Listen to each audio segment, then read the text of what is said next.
This stamp sold the Eiffel Tower for scrap metal. The seller didn't own it. The buyer never called the police.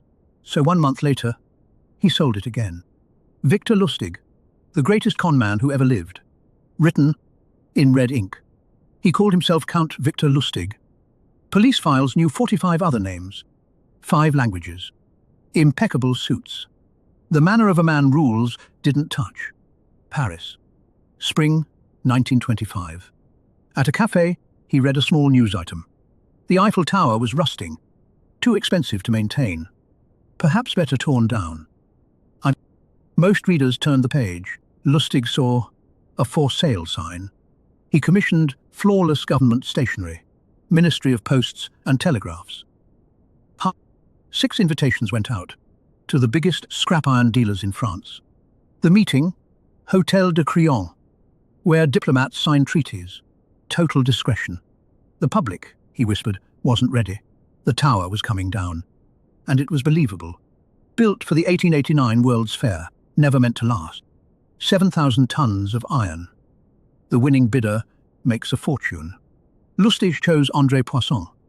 Not the richest dealer, the hungriest. When Poisson hesitated, Lustig confessed. Government men are paid poorly. He asked for a bribe. That was the proof Poisson needed. Only a real corrupt official would ask. Poisson paid for both. Hours later, Lustig was on the Vienna Express with a suitcase of francs. He waited for the scandal. Nothing.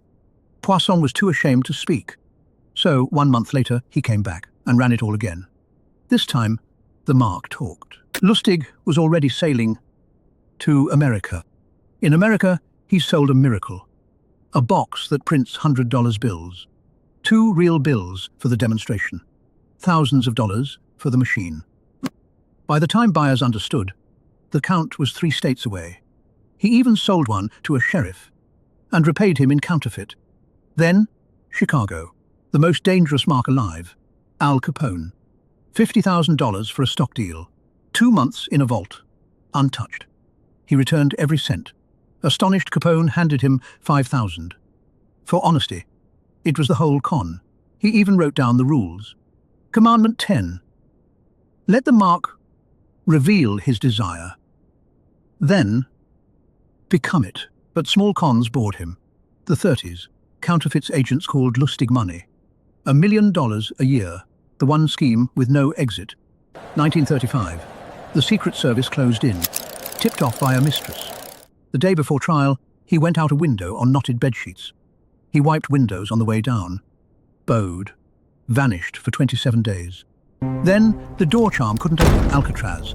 He died in custody, 1947. Under occupation, a clerk typed 2 words, apprentice salesman. A con man never convinces you. He lets you convince yourself. The next story is worse. Seawater that fooled Wall Street. Subscribe.